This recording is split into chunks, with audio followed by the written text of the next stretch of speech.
ರಾತ್ರಿ ಸುನೀತಾಳಿಗೆ ಇದ್ದಕ್ಕಿದ್ದಂತೆ ಎಚ್ಚರವಾಗತ್ತೆ. ಎದೆ ಡವಡವ ಅಂತ ಇರುತ್ತೆ. ಪಕ್ಕದ ಕೊಠಡಿಯಲ್ಲಿ ತನ್ನ ಮಗಳು ಮಲಗಿರ್ತಾಳೆ. ಆದ್ರೆ ಅವಳ ಕೋಣೆಯಿಂದ ಯಾವುದೋ ಒಂದು ವಿಚಿತ್ರ ಆಗಿರುವಂತ ಸಪ್ಪಳ ಕೇಳಿಸ್ತಾ ಇರುತ್ತೆ. ಸುನೀತಾ ಎದ್ಬಿಟ್ಟು ಬಾಗಿಲು ಬಳಿ ಹೋದಾಕರ ಒಳಗಡೆಯಿಂದ ಚಿಲಕ ಹಾಕಿತ್ತು. ಅವಳ ಮಗಳು ನಂದಿನಿ ಯಾವತ್ತೂ ಕೂಡ ಚಿಲಕ ಹಾಕಿರ್ಲಿಲ್ಲ, ಆದ್ರೂ ಕೂಡ ಚಿಲಕ ಹಾಕಿತ್ತು. ಆ ಬಾಗಿಲನ್ನ ತಟ್ಟಿದಾಕರ ಮಗಳೇ ಅಂತೇಳಿ ಕೂಗಿದಾಕರ ಒಳಗಡೆಯಿಂದ ಉತ್ತರ ಬರುತ್ತೆ, ಅಮ್ಮ ನಾನು ಇಲ್ಲಿ ಇಲ್ಲ, ಬಾಗಿಲನ್ನ ತಟ್ಟಲಿಕ್ಕೆ ಹೋಗ್ಬೇಡ ಅಂತೇಳಿ. ಅವಳ ಕೈ ನಡಗಲಿಕ್ಕೆ ಶುರು ಆಗುತ್ತೆ. ಏನಾಯ್ತು ಮಗಳೇ, ನಿನಗೆ ಏನಾಯ್ತು ಅಂತೇಳಿ. ಅದೇ ಸಮಯಕ್ಕೆ ಮೇಲಂತಸ್ತಿನಲ್ಲಿ ಯಾವುದೋ ಒಂದು ಕಪ್ಪು ನೆರಳು ಚಲಿಸ್ಲಿಕ್ಕೆ ಶುರು ಆಗತ್ತೆ. ಏನ್ ಶಬ್ದ ಬಂತು ಅಂತೇಳಿ ಮೇಲ್ಮಹಡಿಯಲ್ಲಿ ಇರುವಂತಹ ರಮೇಶ್, ಕಾರ್ತಿಕ್, ಗೌರಮ್ಮ ಎಲ್ರು ಕೂಡ ಕೆಳಗಡೆಯಿಂದ ಸಪ್ಪಳ ಬಂದಿದೆ ಅಂತೇಳಿ ಓಡಿ ಬರ್ತಾರೆ. ಆದ್ರೆ ಈ ಸುನೀತಾ ಮತ್ತೆ ಮೇಲ್ ನೋಡಿದಾಕರ ಆ ಒಂದು ಚಂದ್ರನ ಬೆಳಕಿನಲ್ಲಿ ಯಾವುದೋ ಒಂದು ನೆರಳು ಚಲಿಸ್ತಾ ಇರುತ್ತೆ. ಆ ನೆರಳು ಯಾರ್ದು ಅಂತೇಳಿ ನಿಮ್ಗೆ ಗೊತ್ತಾಗ್ಬೇಕು ಅಂದ್ರೆ ವಿಡಿಯೋನ ಕೊನೆ ತನಕ ನೋಡಿ. ಸೊ ಇದೇ ತರ ಹಾರರ್, ಮಿಸ್ಟ್ರಿ, ಥ್ರಿಲ್ಲಿಂಗ್ ಆಗಿರುವಂತ ವಿಡಿಯೋಗಳಿಗಾಗಿ ನನ್ನ ಚಾನಲ್ ಸಬ್ಸ್ಕ್ರೈಬ್ ಮಾಡೋದನ್ನ ಮರಿಬೇಡಿ. ಇದು ಹೇಗೆ ಆರಂಭವಾಯ್ತು ಅಂತೇಳಿ ಗೊತ್ತಾಗ್ಬೇಕಂದ್ರೆ ನಾವು 3 ವಾರಗಳ ಹಿಂದೆ ಹೋಗ್ಬೇಕಾಗತ್ತೆ. ಮಂಡ್ಯ ಜಿಲ್ಲೆಯ ಒಂದು ಪುಟ್ಟ ಊರು ಪಾಂಡವಪುರ ಬಳಿ ಒಂದು ಸಣ್ಣ ಹಳ್ಳಿ ಇದೆ. ಅಲ್ಲಿ ಒಂದು ಹಳೆಯ 2 ಅಂತಸ್ತಿನ ಮನೆ ಇದೆ. ಅಲ್ಲಿ ರಮೇಶ್ನ ಕುಟುಂಬದವರು ವಾಸ ಮಾಡ್ತಾ ಇದ್ರು. ತಂದೆಯ ಕಾಲದಿಂದ ಬಂದ ಮನೆ. ರಮೇಶ್ ಒಬ್ಬ ಸಹಕಾರಿ ಬ್ಯಾಂಕ್ನ ಕ್ಲರ್ಕ್ ಆಗಿದ್ದ. ಸುನೀತಾ ಮನೆಯ ಗೃಹಿಣಿಯಾಗಿದ್ಲು. ಮಗ ಕಾರ್ತಿಕ್ 16 ವರ್ಷ ಹೈಸ್ಕೂಲ್ ಓದ್ತಾ ಇದ್ದ. ಮಗಳು 22 ವರ್ಷ ನಂದಿನಿ ಮೈಸೂರು ಕಾಲೇಜಿನಲ್ಲಿ MSc ಓದ್ತಾ ಇದ್ಲು. ಆ ಮನೆಯ ಹಿರಿಯ ಜೀವ ಗೌರಮ್ಮ ಅಂತೇಳಿ 78 ವರ್ಷ. ಆ ಮನೆಯಲ್ಲಿ ನಡೆದಿರುವಂತಹ ಪ್ರತಿಯೊಂದು ಕಥೆಗಳು, ಪ್ರತಿಯೊಂದು ವಿಷಯಗಳು ಈ ಗೌರಮ್ಮಗೆ ಗೊತ್ತು. ಆ ಮನೆಯ ಜೀವನ ತುಂಬಾ ಸಾಮಾನ್ಯವಾಗಿತ್ತು. ಬೆಳಗ್ಗೆ ಪೂಜೆ, ಸಾಯಂಕಾಲ ಧಾರಾವಾಹಿ, ವಾರ್ತಾ, ದೇವಸ್ಥಾನಕ್ಕೆ ಹೋಗೋದು ಎಲ್ಲವೂ ಕೂಡ ನಾರ್ಮಲ್ ಆಗಿತ್ತು. ಆದ್ರೆ ಆ ಒಂದು ಮನೆಯಲ್ಲಿ ವಿಚಿತ್ರ ಆಗಿರುವಂತಹ ಒಂದು ಕೋಣೆ ಇತ್ತು. ಮೇಲ್ಮಹಡಿನಲ್ಲಿ ಒಂದು ಕೋಣೆಯನ್ನ ಯಾವಾಗ್ಲೂ ಕೂಡ ಬೀಗ ಹಾಕಿರ್ತಾ ಇದ್ರು. ಯಾಕೆ ಬೀಗ ಹಾಕಿದ್ದೀರಾ ಅಂತ ಹೇಳಿ ಕೇಳಿದಾಕರ ಈ ಗೌರಮ್ಮನ ಮುಖದಲ್ಲಿ ಏನೋ ಒಂದ್ ಸ್ವಲ್ಪ ವಿಚಿತ್ರ ಆಗಿರುವಂತ ಭಾರ ಕಾಣಿಸ್ತಾ ಇತ್ತು. ಮತ್ ಅದನ್ನು ಯಾರಿಗೂ ಕೂಡ ಮುಟ್ಟಲಿಕ್ಕೆ ಆ ಗೌರಮ್ಮ ಬಿಡ್ತಾ ಇರ್ಲಿಲ್ಲ. ಒಂದು ಸಂಜೆ ಈ ನಂದಿನಿ ಏನ್ ಮಾಡ್ತಾಳೆ, ಮೇಲ್ಮಹಡಿಗೆ ಹೋಗ್ತಾ ಇರ್ಬೇಕಾದ್ರೆ ಆ ಒಂದು ಕೊಠಡಿ ಇರತ್ತಲ್ಲ ಅದ್ರೊಳಗಡೆಯಿಂದ ಒಂದು ತಣ್ಣಗಾಗಿರುವಂತ ಗಾಳಿ ಬರ್ತಾ ಇರುತ್ತೆ. ಏನಿದು ಈ ತರ ತಣ್ಣನೆ ಗಾಳಿ ಬರ್ತಾ ಇದೆ ಅಂತೇಳಿ ಆ ಬಾಗಿಲ ಮುಂದೆ ನಿಂತ್ಕೊಂಡು ನೋಡ್ತಾ ಇರ್ಬೇಕಾದ್ರೆ ಒಳಗಡೆಯಿಂದ ಏನೋ ಒಂದು ಶಬ್ದ ಬರುತ್ತೆ. ಯಾರೋ ನಡೆದುಕೊಂಡು ಹೋಗ್ತಾ ಇದ್ದಾರೆ ಅನ್ನೋ ಒಂದು ಶಬ್ದ ಕೇಳಿ ಬರ್ತಾ ಇರುತ್ತೆ. ಏನ್ ಇರ್ಬೋದು ಇದು ಅಂತೇಳಿ ಅವಳು ಯೋಚನೆ ಮಾಡಿದಾಕರ ಅದನ್ನ ಅವಳು ಅಲ್ಲಿಗೆ ಮರೆತ್ಬಿಟ್ಟು ವಾಪಸ್ ಓಡಿ ಬರ್ತಾಳೆ. ಆ ರಾತ್ರಿಯಿಂದ ವಿಚಿತ್ರ ಆಗಿರುವಂತ ಘಟನೆಗಳು ನಡೀಲಿಕ್ಕೆ ಶುರುವಾಗುತ್ತೆ. ಅದೇ ರಾತ್ರಿಯಿಂದ ಈ ನಂದಿನಿಗೆ ವಿಚಿತ್ರ ಆಗಿರುವಂತ ಕನಸು ಬೀಳಲಿಕ್ಕೆ ಶುರುವಾಗುತ್ತೆ. ಒಂದು ಕತ್ತಲೆ ಇರುವಂತ ಕೊಠಡಿ, ಒಳಗಡೆ ಒಂದು ಹಳೆಯ ಫೋಟೋ ಮತ್ತು ಯಾರೋ ಪಿಸುಗೊಡ್ತಾ ಇದ್ರು, ನೀನು ಬಂದೇ ಬರ್ತೀಯಾ ಅಂತೇಳಿ ನನಗೆ ಗೊತ್ತಿತ್ತು ಅಂತ. 1 ವಾರ ಕಳೆಯುತ್ತೆ. ಈ ನಂದಿನಿಯ ವರ್ತನೆ ಸಂಪೂರ್ಣವಾಗಿ ಬದಲಾಗಲು ಶುರುವಾಗುತ್ತೆ. ಮೊದಲ ರಾತ್ರಿ ಅನುಭವವಾಗಿದ್ದು ಈ ಸುನೀತಾಳಿಗೆ. ಸುನೀತಾ ಮತ್ತು ನಂದಿನಿ ಇಬ್ರು ಕೂಡ ಒಂದೇ ಕೊಠಡಿಯಲ್ಲಿ ಮಲಗಿರ್ತಾರೆ. ಆದ್ರೆ ರಾತ್ರಿ ಈ ಸುನೀತಾಳಿಗೆ ಎಚ್ಚರ ಆದಾಕರ ಈ ನಂದಿನಿ ಪಕ್ಕದಲ್ಲಿ ಇರೋದಿಲ್ಲ.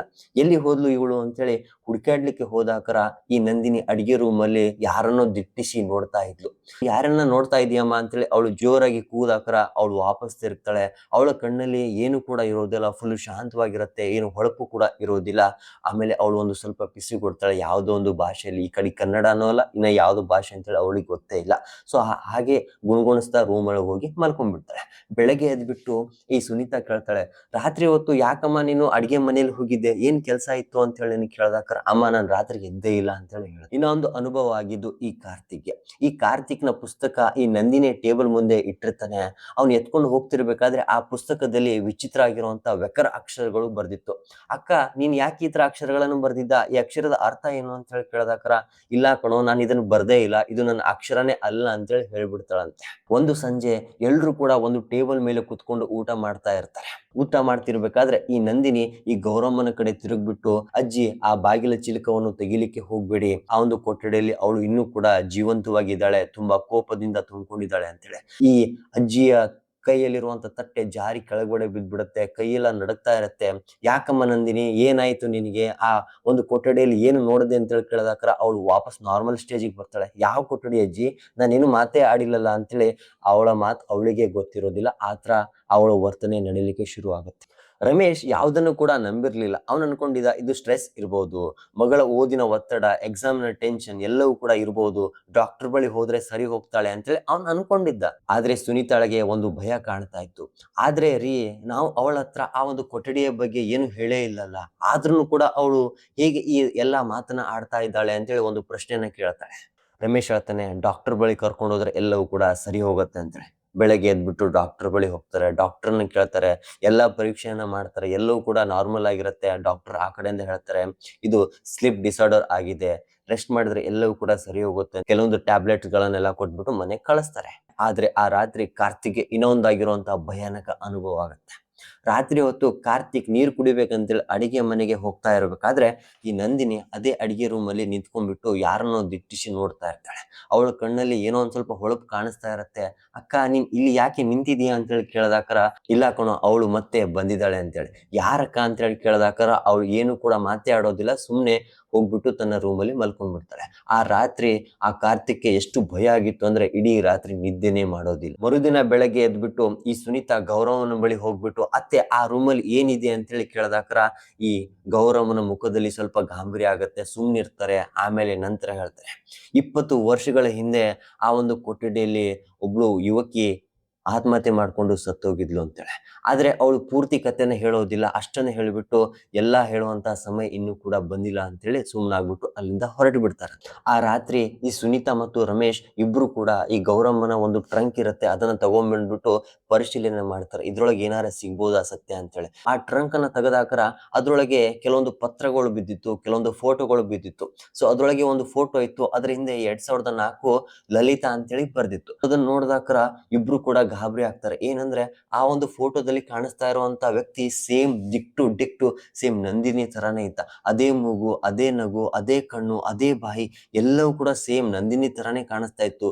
ಮೊದಲು ಸುನೀತಾ ನೋಡ್ಬಿಟ್ಟು ಶಾಕ್ ಆಗ್ತಾಳೆ. ನಂತರ ಈ ರಮೇಶ್ಗೆ ತೋರಿಸ್ತಾಕರ ಅವನು ಕೂಡ ಏನು ಮಾತೇ ಆಡೋದಿಲ್ಲ, ಶಾಕ್ ಇಂದ ನಿಂತಿರ್ತಾನೆ. ಅಲ್ಲಿರುವಂತ ಪತ್ರಗಳನ್ನೆಲ್ಲ ಓದ್ದಾಕರ ರಮೇಶ್ಗೆ ಮತ್ತು ಸುನೀತಾಳಿಗೆ ಶಾಕ್ ಆಗುತ್ತೆ. ಏನಂದ್ರೆ ಈ ಲಲಿತಾ ಅನ್ನೋಳು ಈ ಗೌರಮ್ಮನ ಸ್ವಂತ ತಂಗಿಯಾಗಿದ್ಲು. ಮದುವೆಗೆ ಮೊದಲೇ ಅವಳು ಆತ್ಮಹತ್ಯೆಯನ್ನ ಮಾಡ್ಕೊಂಡಿದ್ಲು. ಅಂದ್ರೆ ಅವಳು ಯಾರನ್ನು ಪ್ರೀತಿಸ್ತಾ ಇದ್ಲು, ಅವಳ ಮದ್ವೆ ಅವಳಿಗೆ ಇಷ್ಟ ಇರ್ಲಿಲ್ಲ, ಯಾರೋ ತುಂಬಾ ಫೋರ್ಸ್ಫುಲ್ ಆಗಿ ಮದುವೆನ ಮಾಡಿಸ್ತಾ ಇದ್ರು, ಅದೇ ಕಾರಣಕ್ಕೆ ಅವಳು ಆತ್ಮಹತ್ಯೆ ಮಾಡ್ಕೊಂಡಿದ್ದಾಳೆ ಅಂತ ಹೇಳಿ ಆ ಒಂದು ಪತ್ರದಲ್ಲಿ ಬರ್ದಿತ್ತು. ಇನ್ನೊಂದು ಪತ್ರದಲ್ಲಿ ಬರ್ದಿತ್ತು, ಈ ಮನೆ ನನಗೆ ನ್ಯಾಯ ಕೊಟ್ಟಿಲ್ಲ, ಒಂದು ದಿನ ನಾನು ಮತ್ತೆ ಬರ್ತೀನಿ, ನಾನು ಮತ್ತೆ ಒಂದು ಮಗುವಿನ ರೂಪದಲ್ಲಿ ಈ ಮನೆಗೆ ಮತ್ತೆ ವಾಪಸ್ ಬರ್ತೀನಿ ಅಂತ ಹೇಳಿ. ಸುನೀತಾಳ ಕೈಯಲ್ಲಿರುವಂತ ಪತ್ರ ಜಾರಿ ಬಿದ್ದ್ಬಿಡುತ್ತೆ.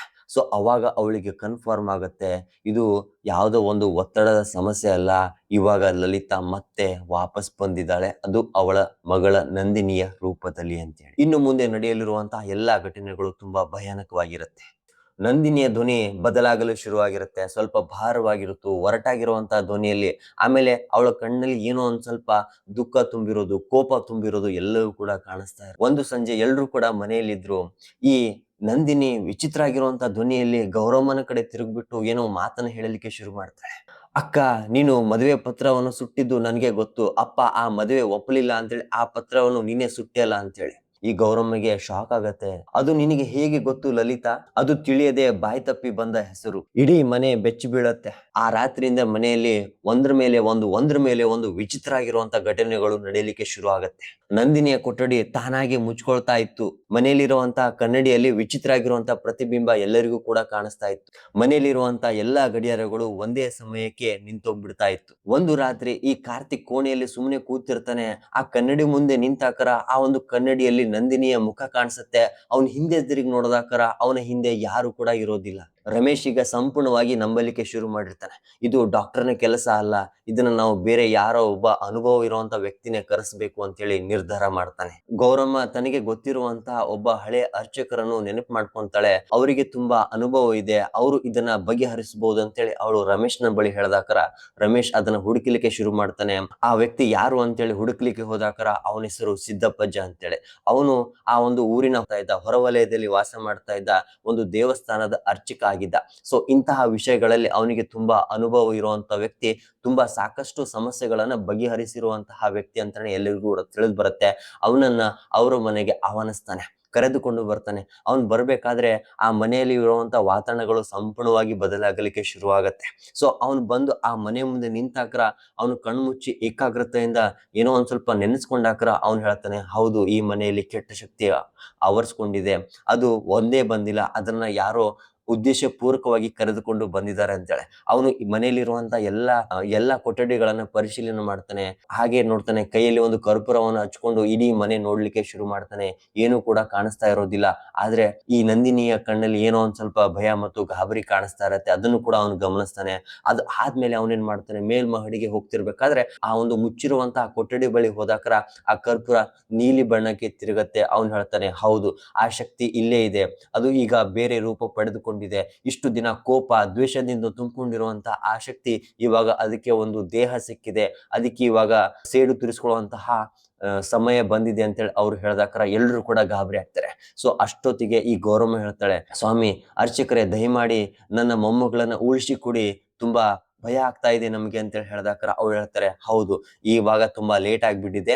ಇವತ್ತಿನ ರಾತ್ರಿ ನಾವು ಶುರು ಮಾಡ್ಬೇಕು, ಇಲ್ಲ ಅಂದ್ರೆ ಕೈ ಮೀರಿ ಎಲ್ಲವೂ ಕೂಡ ಹೋಗ್ಬಿಡತ್ತ ಅಂತ ಹೇಳ್ದಾಕರ ಆಯ್ತು, ಏನಾಗತ್ತೋ ಆಗ್ಲಿ, ಇವತ್ತು ರಾತ್ರಿನೇ ಶುರು ಮಾಡೋಣ ಅಂತೇಳಿ ಎಲ್ರು ಕೂಡ ಸಿದ್ಧರಾಗ್ತಾರೆ. ಆದ್ರೆ ಆ ಅರ್ಚಕರು ಒಂದು ಮಾತನ್ನ ಹೇಳ್ತಾರೆ, ಸೊ ಈ ವಿಧಿ ನಡೀತಿರ್ಬೇಕಾದ್ರೆ ಕೆಲವೊಂದು ರಹಸ್ಯವಾಗಿರುವಂತ ವಿಷಯಗಳು ಎಲ್ಲರಿಗೆ ಗೊತ್ತಾಗಬಹುದು. ನೀವು ಮನಸ್ಸನ್ನ ಗಟ್ಟಿ ಮಾಡ್ಕೊಂಡು ಈ ಒಂದು ವಿಧಿಯಲ್ಲಿ ಕುತ್ಕೋಬೇಕಾಗತ್ತೆ ಅಂತೇಳಿ ಹೇಳ್ದಾಕರ ಆಯ್ತು ಅಂತೇಳಿ ಎಲ್ರು ಕೂಡ ಒಪ್ಕೊಂತಾರೆ. ಹೊರಗಡೆ ಜೋರಾಗಿ ಮಳೆ ಬರ್ತಾ ಇರತ್ತೆ. ವಿಚಿತ್ರ ಆಗಿರುವಂತ ಗಾಳಿ ಬೀಸ್ತಾ ಇರತ್ತೆ. ದೂರದಲ್ಲಿರುವಂತಹ ದೇವಸ್ಥಾನದ ಗಂಟೆಗಳು ಒಂದಕ್ಕೊಂದು ಬಡ್ಕೊಳ್ಳಿಕ್ಕೆ ಶುರುವಾಗುತ್ತೆ. ಇದ್ದಕ್ಕಿದ್ದಂತೆ ಕರೆಂಟ್ ಕೂಡ ಹೋಗ್ಬಿಡತ್ತೆ. ಈ ಸಿದ್ದಪ್ಪನ ಕೈಯಲ್ಲಿ ಒಂದು ದೀಪ ಮಾತ್ರ ಉರಿತಾ ಇರತ್ತೆ. ಎಲ್ಲಾ ಕಡೆ ಕತ್ತಲಿಂದ ತುಂಬಿಕೊಂಡಿರತ್ತೆ. ಈ ನಂದಿನಿಯನ್ನ ಸೆಂಟ್ರಲ್ ಹಾಲ್ ಇರುತ್ತಲ್ಲ, ಅಲ್ಲಿ ಬಂದು ಕೂರ್ಸಿರ್ತಾರೆ. ಅಲ್ಲಿ ಈ ಸಿದ್ದಪ್ಪಜ್ಜ ಸಣ್ಣನೆ ಮಂತ್ರ ಪಠಿಸಲು ಶುರು ಮಾಡ್ತಾನೆ. ಓದಲು ಶುರು ಮಾಡ್ತಾನೆ. ಈ ನಂದಿನಿಯ ಮೈ ಸ್ವಲ್ಪ ಗಟ್ಟಿಯಾಗಿ ಹಿಡ್ಕೊಳ್ಳಿಕ್ಕೆ ಶುರುವಾಗುತ್ತೆ. ವಿಚಿತ್ರ ಆಗಿರುವಂತ ವರ್ತನೆಗಳನ್ನ ಆಡಲಿಕ್ಕೆ ಶುರು ಮಾಡ್ತಾಳೆ. ಅವಾಗ್ಲೇನೆ ಒಂದೊಂದು ರಹಸ್ಯಗಳು ಆಚೆ ಬರಲಿಕ್ಕೆ ಶುರು ಆಗುತ್ತೆ. ಮೊದಲ ರಹಸ್ಯ ಬಂದಿದ್ದು ಈ ರಮೇಶ್ನದ್ದು. ರಮೇಶ್, ನೀನು ಬ್ಯಾಂಕ್ ಅಲ್ಲಿ ಪಡೆದಿರುವಂತಹ ಸಾಲವನ್ನ ಕದ್ದಿದೆಯಲ್ಲ, ಅದು ಬೇರೆಯವ್ರ ಮೇಲೆ ಆರೋಪ ಹಾಕ್ಬಿಟ್ಟು ನೀನ್ ಅಲ್ಲಿಂದ ತಪ್ಪಿಸ್ಕೊಂಡಿದೆಯಲ್ಲ ಅಂತ ಹೇಳಿದಾಕ್ರ ಅವನು ಮತ್ತೆ ಗಾಬರಿ ಆಗ್ತಾನೆ.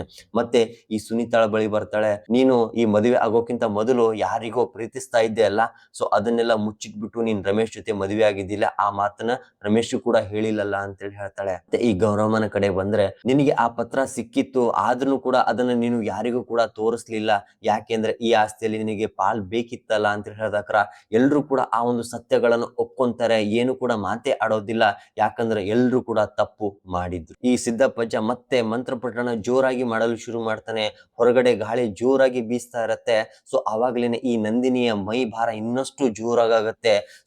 ಅವಾಗ ಆ ನಂದಿನಿ ಹೇಳಲು ಶುರು ಮಾಡ್ತಾಳೆ, ನೀವು ನನ್ನನ್ನ ಈ ಮನೆಯಿಂದ ಹೊರಗಡೆ ಕಳಿಸ್ಲಿಕ್ಕೆ ಬಂದಿದ್ದೀರಿ, ಆದ್ರೆ ನಾನು ಇಲ್ಲಿ ಒಬ್ಬಳೇ ಬಂದಿಲ್ಲ, ನನ್ನ ಜೊತೆ ಇನ್ನೊಬ್ರು ಕೂಡ ಬಂದಿದ್ದಾರೆ ಅಂತೇಳಿ. ಅಲ್ಲಿರೋರು ಎಲ್ರು ಕೂಡ ಶಾಕ್ ಆಗ್ತಾರೆ. ಅವಳು ಯಾರು ಅಂತೇಳಿ ಕೇಳಿದಾಕರ ಅವಳು ಏನು ಕೂಡ ಹೇಳಲಿಕ್ಕೆ ಹೋಗ್ತಾ ಇರೋದಿಲ್ಲ. ಆದ್ರೆ ತುಂಬಾ ಸಡಲದಿಂದ ಈ ನಂದಿನಿಗೆ ತೊಂದರೆ ಕೊಡ್ತಾ ಇರ್ತಾಳೆ. ಈ ನಂದಿನಿ ಜೋರಾಗಿ ಕಿರಿಸ್ತಾ ಇರ್ತಾಳೆ, ಅಮ್ಮ ಅಮ್ಮ ಅಂತೇಳಿ ಕೂಗ್ತಾ ಇರ್ತಾಳೆ. ಆದ್ರೂ ಕೂಡ ಈ ಸುನೀತಾ ಏನು ಮಾಡ್ಲಾರ್ದೆ ನನ್ನ ಮಗಳಿಗೆ ಯಾಕೆ ಈ ತರ ಆಗ್ತಾ ಇದೆ ಅಂತೇಳಿ ದೇವ್ರ ಹತ್ರ ಪ್ರಾರ್ಥನೆ ಮಾಡ್ಕೋತಾ ಇರ್ತಾಳೆ. ಅದೇ ಕ್ಷಣ ಮೇಲ್ಮಹಡಿನಿಂದ ಒಂದು ಶಬ್ದ ಕೇಳಿ ಬರುತ್ತೆ. ಅದು ನಂದಿನಿಯ ಧ್ವನಿಯಲ್ಲಿ. ಆದ್ರೆ ನಂದಿನಿ ಎಲ್ಲರ ಕಣ್ಣು ಮುಂದೆ ಪೂಜೆಯಲ್ಲಿ ಕೂತಿದ್ಲು. ಆದ್ರೂ ಕೂಡ ಮೇಲ್ಮಹಡಿನಿಂದ ಈ ನಂದಿನಿಯ ಧ್ವನಿ ಕೇಳಿಸ್ತಾ ಇತ್ತು. ಜೋರಾಗಿ ಕೂಗ್ತಾ ಇದ್ಲು, ನಗುತ್ತಾ ಇದ್ಲು. ಆದ್ರೆ ಯಾರ್ದು ಅಂತೇಳಿ ಗೊತ್ತಾಗ್ತಾ ಇರಲಿಲ್ಲ. ಮತ್ತೆ ಈ ಮಂತ್ರೋಪಚಾರಣೆ ಜೋರಾಗಿ ನಡೆಯುತ್ತೆ. ಈ ಸಿದ್ದಪ್ಪಜ್ಜ ಹೋಮ ಹಾಕ್ತಾನೆ. ಮಂತ್ರವನ್ನ ಹಾಕ್ತಾನೆ, ನೀರನ್ನ ಸಿಡಿಸ್ತಾನೆ, ಲಿಂಬೆ ಹಣ್ಣನ್ನು 2 ಸೀಳು ಮಾಡಿ ಕತ್ತರಿಸಿ ಹಾಕ್ತಾನೆ. ಅವಾಗ್ಲೇನೆ ಸ್ವಲ್ಪ ಜೋರಾಗಿ ಮಾಡದಾಕರ ಈ ನಂದಿನಿಯ ಮೈ ಸ್ವಲ್ಪ ಸಡಲುಗೊಳ್ಳುತ್ತೆ, ಸಮಾಧಾನವಾಗ್ತಾಳೆ, ಪ್ರಜ್ಞೆ ತಪ್ಪಿಬಿಟ್ಟು ಬಿದ್ದ್ಬಿಡ್ತಾಳೆ. ಎಲ್ಲಾ ಮಂತ್ರವನ್ನು ಪಠಿಸೋದು ನಿಲ್ಲಿಸ್ತಾರೆ. ಮನೆ ಶಾಂತವಾಗಿರತ್ತೆ. ಕರೆಂಟ್ ಹೋಗಿರೋದು ಮತ್ತೆ ವಾಪಸ್ ಬಂದ್ಬಿಡತ್ತೆ. ಎಲ್ಲವೂ ಕೂಡ ಶಾಂತವಾಗಿ ಕಾಣಿಸ್ತಾ ಇರತ್ತೆ. ಆದ್ರೆ ಬೆಳಗ್ಗೆ ಎದ್ಬಿಟ್ಟು ನಂದಿನಿ ನೋಡ್ದಾಕರ ಅವಳಿಗೆ ಏನು ಕೂಡ ನೆನಪೇ ಇರೋದಿಲ್ಲ. ಅವ್ರು ಯೋಚನೆ ಮಾಡ್ತಾ ಇರೋದು ಏನಂದ್ರೆ, ಈ ಮನೆಯಲ್ಲಿ ಒಂದು ಆತ್ಮ ಇತ್ತು, ಅದು ಲಲಿತಾದು ಎಲ್ಲರಿಗೂ ಗೊತ್ತಿತ್ತು. ಆದ್ರೆ ಇನ್ನೊಂದು ಆತ್ಮ ಯಾರ್ದು ಅಂತೇಳಿ ಎಲ್ರಿಗೂ ಕೂಡ ಪ್ರಶ್ನೆ ಕಾಡ್ತಾ ಇತ್ತು. ಸಿದ್ದಪ್ಪಜ್ಜ ಆ ಮನೆಯಲ್ಲಿ ಏನು ಕೂಡ ಮಾಡೋದಿಲ್ಲ, ಆ ಒಂದು ಪೂಜೆ ಮಾಡ್ಬಿಟ್ಟು ಅಲ್ಲಿಂದ ಎದ್ದೋಗ್ಬಿಡ್ತಾರೆ. ಅವಾಗ್ಲೇನೆ ಈ ಕಾರ್ತಿಕ್ಗೆ ನೆನಪಾಗತ್ತೆ ಏನಂದ್ರೆ, ನಾವು ಮನೆಯ ಹೊರಗಡೆ 2 ವರ್ಷಗಳ ಹಿಂದೆನೆ ಒಂದು ಕ್ಯಾಮ್ರಾ ಅಳವಡಿಸಿದ್ವಲ್ಲ, ಅದನ್ನ ಯಾರು ಕೂಡ ಗಮನಿಸಿಲ್ಲ. ಆ ಒಂದು ಫೋಟೇಜ್ ಅಲ್ಲಿ ನೋಡಲ್ವಾ ಅಂತೇಳಿ ಎಲ್ರು ಕೂಡ ಗಾಬರಿಯಿಂದ ಓಡೋಗ್ಬಿಟ್ಟು ಆ CC ಕ್ಯಾಮ್ರಾವನ್ನ ಫಾರ್ವರ್ಡ್ ಮಾಡ್ಬಿಟ್ಟು ನೋಡ್ತಾರೆ. ಅಂದ್ರೆ ಹಿಂದೆ ದಿನಗಳಲ್ಲಿ ಎಲ್ಲವೂ ಕೂಡ ನೋಡ್ಲಿಕ್ಕೆ ಹೋಗ್ತಾರೆ. ಒಂದೇ ಸಮಯಕ್ಕೆ ಒಂದು ವಿಚಿತ್ರ ಆಗಿರುವಂತ ಘಟನೆಗಳು ನಡೆಯಲಿಕ್ಕೆ ಶುರು ಆಗುತ್ತೆ. ಏನಂದ್ರೆ, ಮೇಲ್ಮಹಡಿಯಲ್ಲಿರುವಂತಹ ಒಂದು ಕೊಠಡಿಯಲ್ಲಿ ನಿಧಾನವಾಗಿ ಬಾಗಿಲು ತೆರೆಯುತ್ತೆ. ಒಳಗಡೆಯಿಂದ ಒಂದು ವ್ಯಕ್ತಿ ಹೊರಗಡೆ ಬರ್ತಾನೆ. ಅದು ನಂದಿನಿಯ ರೂಪ ಆಗಿತ್ತು. ನೋಡ್ತಾರೆ, ಇದು ನಂದಿನಿನೇ ಅಲ್ವಾ ಅಂತ ಹೇಳಿ. ಆದ್ರೆ ಇನ್ನೊಂದು ಗಾಬರಿ ಆಗೋದು ವಿಷಯ ಏನಂದ್ರೆ, ನಂದಿನಿ ಆ ರಾತ್ರಿ ಅದೇ ಕ್ಯಾಮ್ರಾದಲ್ಲಿ ಕಾಣಿಸ್ತಾ ಇತ್ತು ಅವಳು ಅಂದ್ರೆ ಸುನೀತಾಳ ಪಕ್ಕದಲ್ಲೇ ಮಲಗಿದ್ಲು. ಹಾಗಾದ್ರೆ ಮೇಲಿರುವಂತ ವ್ಯಕ್ತಿ ಯಾರು, ಅಥವಾ ಈ ಸುನೀತಾಳ ಪಕ್ಕದಲ್ಲಿ ಮಲಗಿರುವಂತ ನಂದಿನಿ ಯಾರು, ಇಬ್ರು ವ್ಯಕ್ತಿನ ಹೇಗೆ ಸಾಧ್ಯ ಇದು ಅಂತೇಳಿ ಎಲ್ರು ಕೂಡ ಭಯ ಪಡ್ತಾರೆ. ಸೊ ಅದೇ ಕ್ಷಣ ಎಲ್ರು ಕೂಡ ಒಂದು ಯೋಚನೆ ಮಾಡ್ತಾರೆ, ನಾವು ಈ ಮನೇಲಿ ಇರೋದು ಸೇಫ್ ಅಲ್ಲ, ಇಲ್ಲಿಂದ ನಾವು ಹೋಗ್ಬೇಕು ಅಂತೇಳಿ ರಾತ್ರಿ ಎಲ್ರು ಕೂಡ ತಮ್ಮ ಲಗೇಜ್ ಗಳನ್ನ ಪ್ಯಾಕ್ ಮಾಡ್ಕೊಂಡು ಮೈಸೂರಲ್ಲಿ ಇರುವಂತಹ ತಮ್ಮ ಇನ್ನೊಂದು ಮನೆಗೆ ಎಲ್ರು ಕೂಡ ಶಿಫ್ಟ್ ಆಗ್ತಾರೆ. ಆದ್ರೆ ಇಲ್ಲಿ ಪ್ರಶ್ನೆ ಕಾಡ್ತಾ ಇರೋದೇನು ಗೊತ್ತಾ, ಆ ನೆರಳು ಯಾರ್ದು ಅನ್ನೋದೇ ಒಂದು ದೊಡ್ಡ ಪ್ರಶ್ನೆ ಆಗಿ ಉಳಿದಿದೆ. ಸ್ನೇಹಿತರೆ, ಈ ಕತೆ ನಿಮ್ಗೆ ಹೇಗೆ ಅನಿಸ್ತು ಅಂತೇಳಿ ಕಮೆಂಟ್ ಮುಖಾಂತರ ತಿಳಿಸಿ. ನಿಮ್ಗೆ ಇದೇ ತರ ಹಾರರ್ ಮಿಸ್ಟ್ರಿ ಥ್ರಿಲ್ಲಿಂಗ್ ಆಗಿರುವಂತ ವಿಡಿಯೋಗಳು ಬೇಕಂದ್ರೆ ನನ್ನ ಚಾನಲ್ ಅನ್ನ ಸಬ್ಸ್ಕ್ರೈಬ್ ಮಾಡೋದನ್ನ ಮರಿಬೇಡಿ. ಮತ್ತೆ ಮುಂದಿನ ವಿಡಿಯೋದಲ್ಲಿ ಸಿಗೋಣ. Stay safe, stay curious. Thank you.